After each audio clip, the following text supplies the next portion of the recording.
Hey everyone, I'll be doing a showcase for Rin and Luvia, but rather than saying their names, I'll just call them both Rin. Like Ilya, I didn't get Rin, so I borrowed one from a friend to test her out.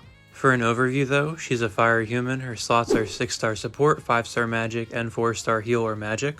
Not terrible slots, it's good that she has a support slot and the heal slot. For 7-star, her magic slot isn't exactly needed whatsoever.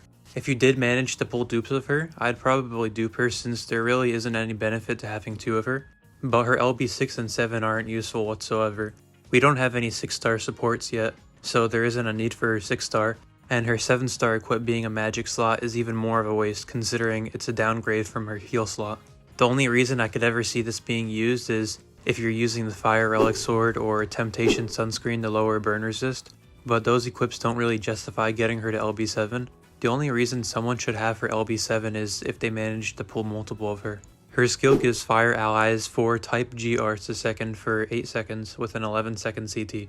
Really solid for fire allies, especially for Rin herself, but it falls off heavily when there really aren't any other fire allies besides Rin.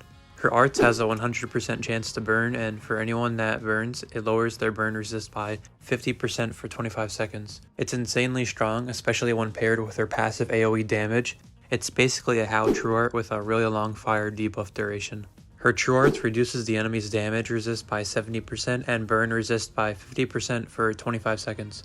Really strong damage resist debuff, and the burn resist down is nice if you're trying to consistently burn someone.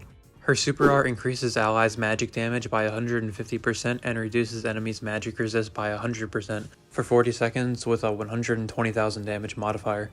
This is an amazing Super Art for magic units on the team, especially with how long it lasts, in which case she can then alternate her art and true art to debuff the enemies, and allow your team to do even more damage. Her passives include 30% AoE damage for every time she burns, up to 300% damage for all allies, 15% magic resist, and 15% equip CT.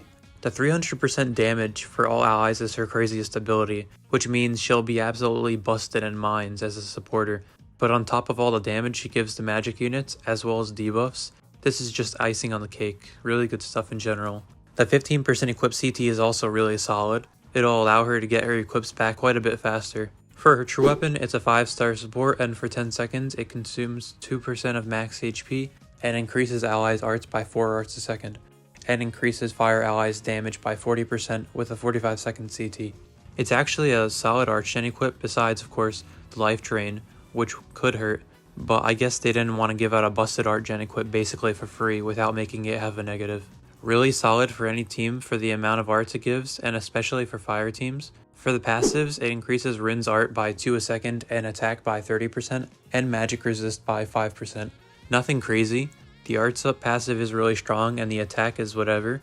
This'll probably be the best equip to place on Rin since the arts passively is going to be really nice for her. And the equip itself is solid as well. I would understand if someone who is really in need of a solid art gen equip bought this since it's really good even without Rin. But speaking of equips, there are a bit of equips you'd want to run on Rin. For her support slot, obviously her true weapon is the best generally speaking, but it really depends on which mission you're running. Lisa's skirt is great for a pseudo heal, either Goku uniform or Rem and Ram Plush Chi for damage and arts. Melty dress for damage resist. Santa Lisa is solid as well for magic damage, or anything that pertains to the mission in particular. For her magic slot, she'd benefit a ton from Formal Hot for fire resist, Emmy Smooth Streamline for 60% magic resist down, Testament for less magic resist but still a good amount, Exceed Zex if she needs arts or damage. As for her heal slot, it pertains to the mission, but Keratos is great for cleanse.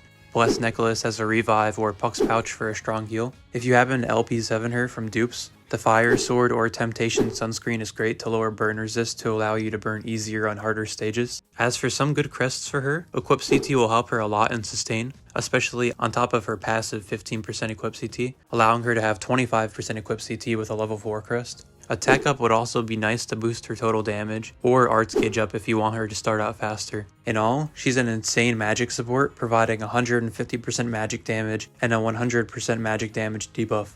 But even without magic allies, she still gives all allies up to 300% damage and lowers the enemy's damage resist by 70% on her true art, meaning everyone can still benefit a ton, even while not being a magic unit.